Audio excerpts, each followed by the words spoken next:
मित्रों, तंत्र की प्रयोगशाला हमारा शरीर है। तंत्र का उद्देश्य शरीर में विद्यमान शक्ति केंद्रों को जागृत कर विशिष्ट कार्यों को सिद्ध करना है। तंत्र अभ्यास और व्यवहारिक ज्ञान का शास्त्र है और तंत्र शब्द अपने आप में महत्वपूर्ण और गौरवमय है।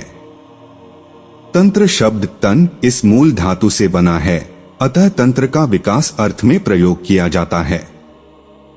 तांत्रिक साधना दो प्रकार की होती है, एक वाम मार्गी, दूसरी दक्षिण मार्गी। मारण, मोहनन, स्तंभनम, विद्वेषण, उच्चाटन, वशीकरण, आकर्षण, यक्षिणी साधना, रसायन क्रिया तंत्र के यह 9 प्रकार हैं।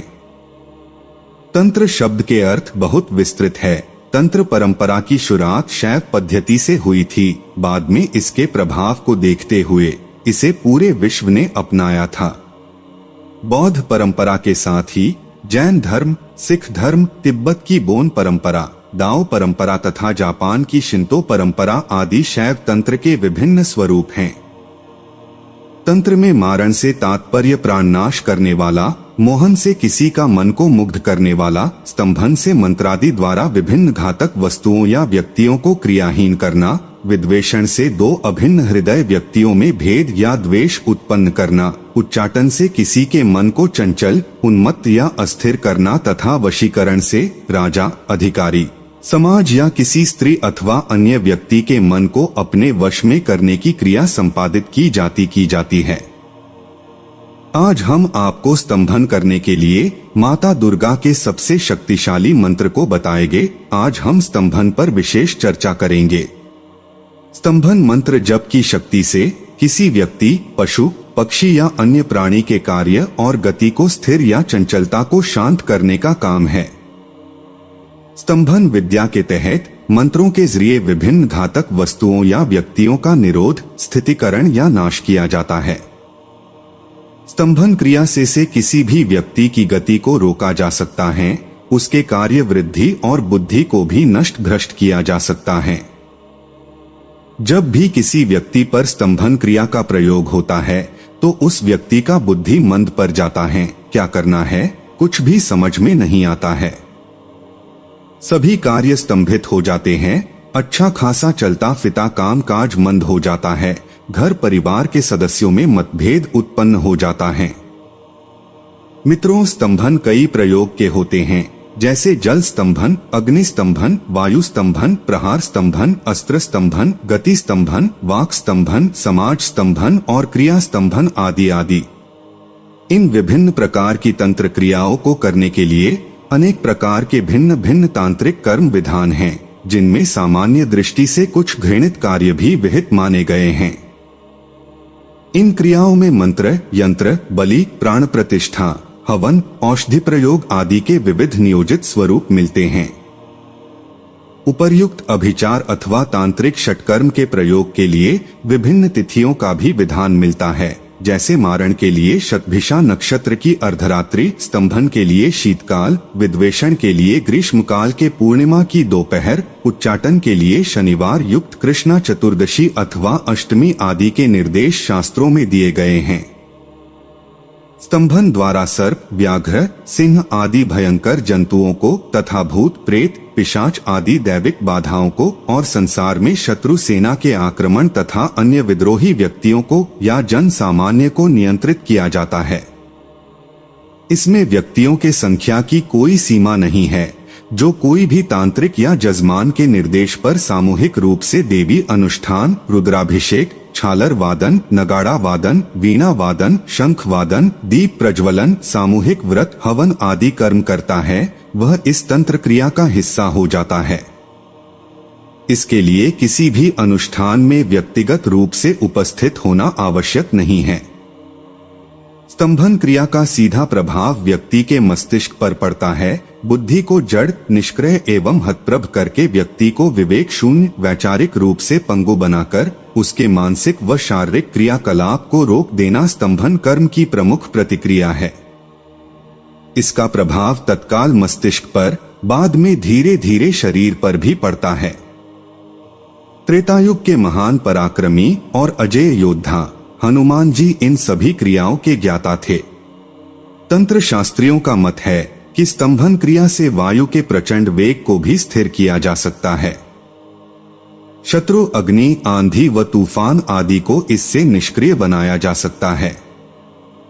इस क्रिया का कभी दुरुपयोग नहीं करना चाहिए तथा समाज हितार्थ उपयोग में लेना चाहिए, लेकिन फिर भी अनादिकाल से इस तंत्र का उपयोग राज सत्ता को पाने या सत्ता में स्थायी बने रहने के लिए किया जाता रहा है। अब तो भीड़ को आकर्षित करने के लिए बहुत से धर्मगुरु भी इस विधा का प्रयोग कर रहे हैं। श्रीलंका में लंका, तिब्बत में मानस और नेपाल में गंडकी शक्तिपीठ हैं। पाकिस्तान के बलूचिस्तान में हिंगलाज शक्तिपीठ 52 पीठों में सबसे दुर्गम पीठ है, जहां पहुंचना आज भी मुश्किल है। शरकर्रे, कराची पाकिस्तान के सुक्कर स्टेशन के निकट, भारत में कामाख्या, विंध्याचल, दतिया, बगुलामुखी, बांग्लादेश में सुगंधा, करतोया घाट, चट्टल और यशोरेश्वरी शक्तिपीठ हैं। इनमें करतोया घाट प्रमुख पीठ मानी गई है। नैना देवी मंदिर बिलासपुर की प्रभी बताया जाता है। ज्वाला जी, कांगड़ा, हिमाचल प्रदेश, उज्जैनी, गुस्कुर स्टेशन से वर्धमान जिला, पश्चिम बंगाल 16 की 0वीं मणिकर्णिका घाट, काशी, उत्तर प्रदेश, मध्य प्रदेश में उज्जैन आदि। देवी तंत्र की 108 पीठ और देवी गीता में 72 शक्तिपीठों का जिक्र है। तंत्र चूड़ामी में भी 52 शैव शक्तिपीठ बतलाए गए हैं। दुर्गा शत्रु स्तंभन मंत्र।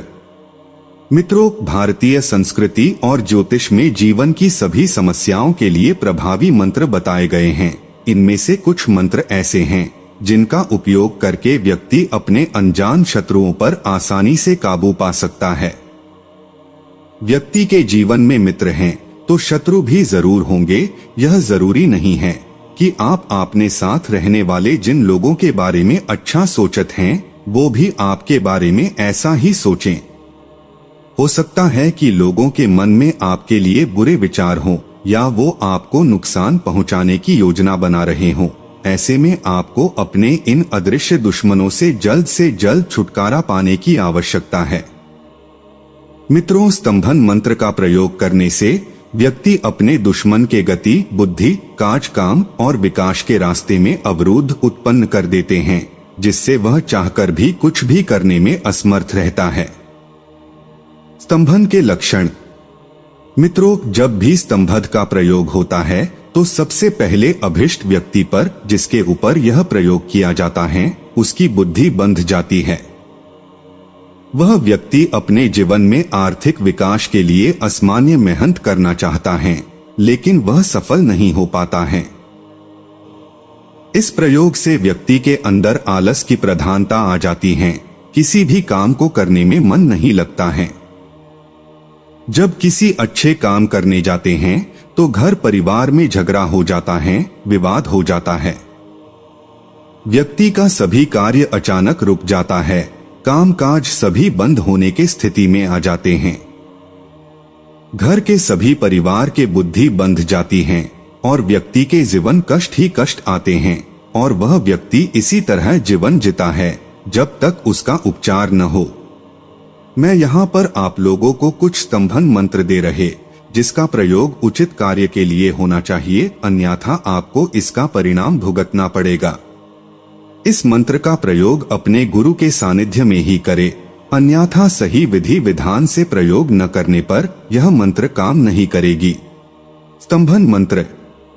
ओम क्रीम हुम क्रीम सर्व शत्रु स्तंभिनी घोर कालिकाय फट। यह शत्रु पर विजय प्राप्त करने का एक शक्तिशाली मंत्र है।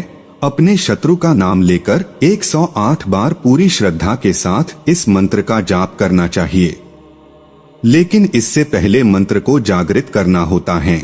इसके लिए आप अपने गुरु का सहायता ले सकते हैं। दुर्गा मंत्र। ओम दम दमनाय शत्रु नाशाय फट। दुर्गा माँ के सामने घी का दिया जलाएं। पहले दिन इस मंत्र का 11 माला जप करें और प्रतिदिन 1 माला करने से शत्रु का समूल नाश हो जाता है। सूर्य मंत्र। शत्रु नाशय। ओम ह्रीम सूर्याय नमः। शत्रुओं से मुक्ति पाने के लिए इस मंत्र का प्रतिदिन 108 बार जप करें। इतना ही नहीं, यह आपकी प्रतिष्ठा को वापस लाने में भी आपकी मदद करता है।